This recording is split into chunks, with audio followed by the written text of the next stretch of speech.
ايس كريم شوكولاتة لعشاق الشوكولاتة. جايالكم وجايبالكم اسهل طريقة ممكن تعملوا بيها ايس كريم شوكولاتة، وهيطلع معاكي كريمي من غير بقى ما تستخدمي كريمة لباني ولا حليب مكثف محلى ولا مكونات كتير، وكمان من غير مكنة ايس كريم وبمكونات بسيطة خالص. وكمان هنعمل صوص الشوكولاتة او النوتيلا البيتي في 5 دقايق، وهنستخدمها في وصفة النهاردة وهقولك ازاي تحفظيه. ويلا بينا نشوف هنعمله ازاي مع ام عبد الله اتهم ام عبد الله في البيت.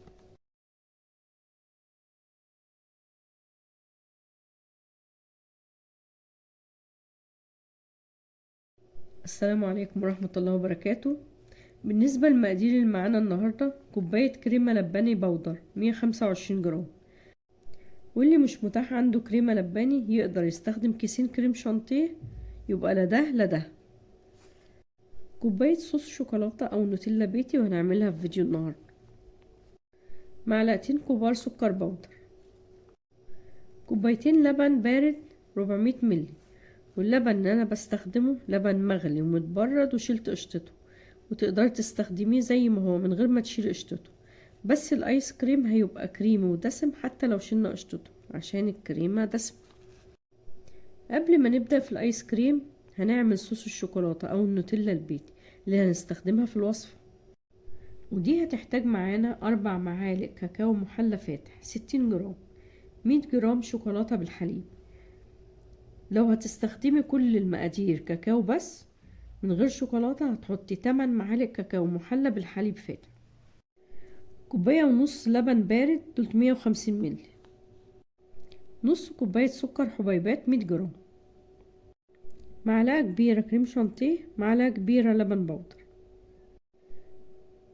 كيس فانيليا ولو مش متاح عندك مفيش مشكلة، كوباية زبدة على زيت 200 ملي، وتقدري تستخدمي الكمية كلها زيت.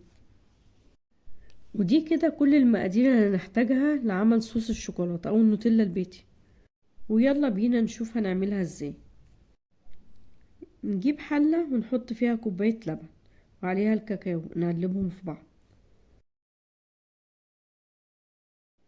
نحط عليهم السكر وندوبه مع اللبن والكاكاو، نفضل نقلب لحد السكر ما يدوب كويس، ونسيبها تغلي لمدة 5 دقايق. بعد كده في اخر غلوة بنحط عليها الشوكولاتة المتقطعة او المبشورة ونقلبها ونشيلها من على النار عشان الشوكولاتة مش تتحرق منك. لو مش متاح عندك شوكولاتة بنقلب الكاكاو واللبن والسكر على النار ونسيبهم لمدة من 10 دقايق ل12 دقيقة لحد ما يتقل القوام مع التقليب المستمر. بنسيب خليط الشوكولاتة يهدى دقيقتين على جنب. بنجيب الخلاط ونحط فيه نص كوباية اللبن البارد وعليهم خليط الشوكولاتة، وبنحطهم بالترتيب زي ما بقول كده، اللبن البارد الأول وبعدين صوص الشوكولاتة عشان الخلاط مش يبوظ منك. بنحط عليهم معلقة الكريم شانتيه ومعلقة اللبن البودر وكيس الفانيليا، نضرب كل ده مع بعض لحد ما كل المكونات تختلط ببعض. بنحط عليهم خليط الزبدة والزيت حبة حبة لحد ما القوام يتقل شوية، ولو حابة قوام الخليط يتقل كمان شوية زي النوتيلا بالظبط زودي ربع كوباية زيت كمان هتديكي القوام المظبوط. نصب الخليط في برطمان او اي علبة متاحة عندك ونسيبه لحد ما يبرد ونحطه في التلاجة. وعلشان نحفظه في التلاجة لمدة اطول بنحط عليه رشة صغيرة من ملح الليمون واحنا بنضربه في الخلاط قبل ما نحط عليه الزيت. وده شكل صوص الشوكولاتة او النوتيلا البيتي بعد ما حطيناه في التلاجة، ونقدر نستخدمه في وصفتنا النهاردة، وهو عمل معايا كيلو نوتيلا بيتي احلى من الجاهزة بكتير. والكمية دي لو هي كتيرة بالنسبة لك تقدري تعملي نص المقادير وتعملي على قدك عشان مش تبوظ منك. وندخل بقى على طريقة ايس كريم الشوكولاتة. نجيب الخلاط ونحط فيه كوباية ونص من اللبن البارد ونسيب نص كوباية على جنب،